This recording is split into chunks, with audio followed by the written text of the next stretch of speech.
I mean, something I hadn't really thought of before as well. I mean, as one gets older and one has a kind of life in art as well, you also think about the kinds of processes, life processes, are part of your own generation. I mean, we learned to embroider at school, and we learned to do all kinds of things, so that handwriting. I like sewing. I sew a lot anyway, you know. But I don't know.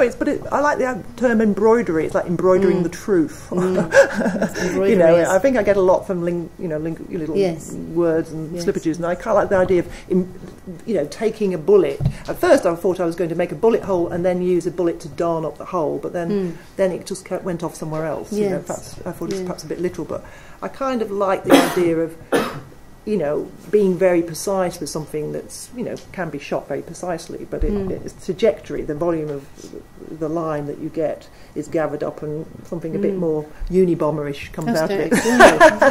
You made a drawing, didn't you have a drawing in the Royal Academy show? Didn't you have a bullet drawing? I had a bullet drawing. I won the Hugh Casson Prize for drawing for bullet drawing at the Royal Academy Summer Show, which was very shocking. But it was, basically I made these kind of almost star-shaped nets. But they're the netting. They make nets for fishing, which have an end to it, and so they begin as a star and then they radiate out. And a couple of these were put between sheets of glass, and they looked like holes in the glass. It looked like they were gunshots, but they also looked a bit flower-like. But and there were two of them trapped between glass, so they float and they have a shadow behind them. So there's a visual ricochet going on, a bit like the shadows in the Sherdorf. I don't know, the idea of making things with bullets it's almost like a hail of bullets. I'm getting a lot of bullet ideas. I was thinking it'd be nice to have lace making, get old ladies to make lace for me out of, but it's very, it's very soft and it breaks very easily. Damaged lace might be quite good. I don't know. It's all, Where's your question? Can you read a bit louder? Philip Larkin's poem, The Arundel Tomb, where it has the couple in the sculpture, and what survives of them is this idea of love, which might not necessarily be their relationship, but the act of turning it into sculpture has been, that's how we remember them. And I find it really interesting that you're kind of crushing the silverware that we use to commemorate special events, but sort of elevate in everyday moments in our lives. And I wonder if the process of turning these moments into art allows you to choose maybe bits that people wouldn't necessarily want to be their memorials, but a sort of way of memorialising the everyday. Yeah, I mean, it's weird because we're talking about Philip Larkin. I did a piece with a Philip Larkin poem, This Be the Verse, they fuck you up, your mum and dad, that one, which everybody knows sort of the first line of, or it's an oral poem in a way, or it's, you read it in a book.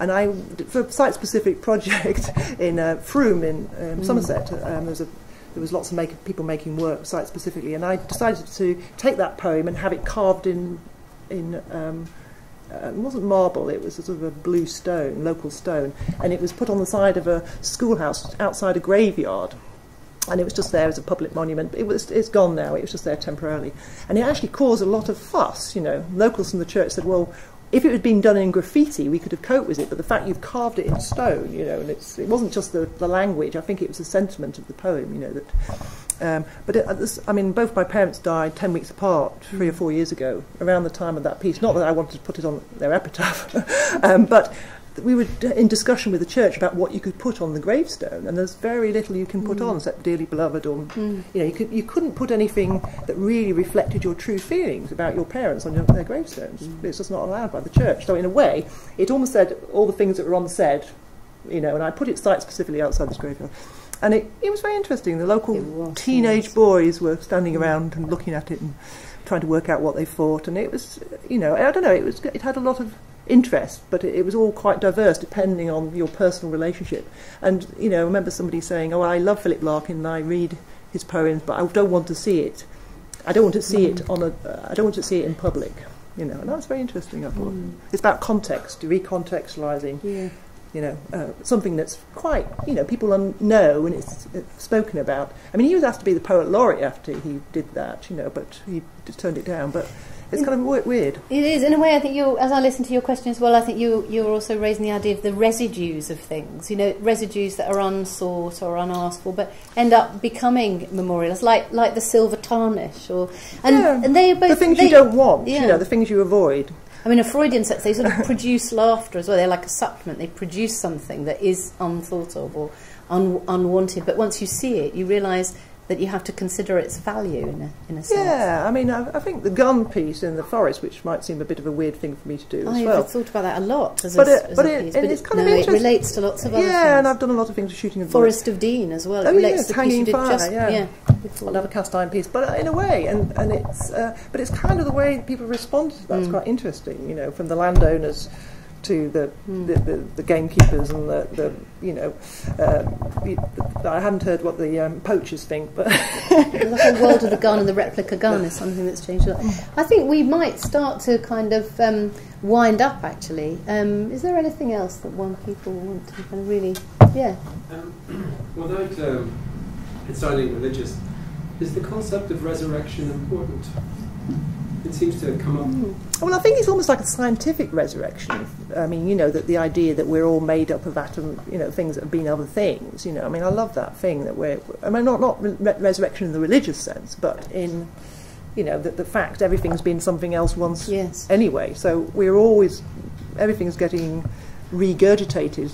You know, what does it say, that every glass of water has got a piece of Aristotle in it? Or, you know, I mean, it's that thing that we're always constantly in flux. I said I wanted to do a piece where I put a piece of moon rock on Mars and a piece of Mars rock on the moon, and scientist friends and said, oh well, there most probably is anyway. You know, you know, that's probably true already. It's almost like everything has a second chance. Yeah, well, I like the fact that we're just passing through. You know, we're here today, gone tomorrow. And things are constantly being resurrected. Yes, they are, and killed off.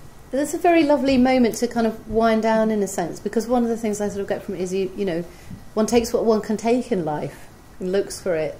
You can only deal with what you find beneath your hands, or what it is you touch, or what you find. And you can make it again. I feel I have to have a lot of things pass through my hands. Yeah, you've had a lot of things pass through your hands as well. So should we end there? Because it is 2:15, and I think people have probably got things that they have to go to. But actually, we could stay for the whole afternoon. It'd be great. and partly because this is such a great audience, just you've listened so intently, and for me, just having a conversation here, it's a very, very interesting context. In fact, it's one of the other things that you think about in thinking about your work, that the whole context of listening is also a really, really important aspect of the work itself. So I want to very, very much thank Cornelia Parker for your talk and for wonderful...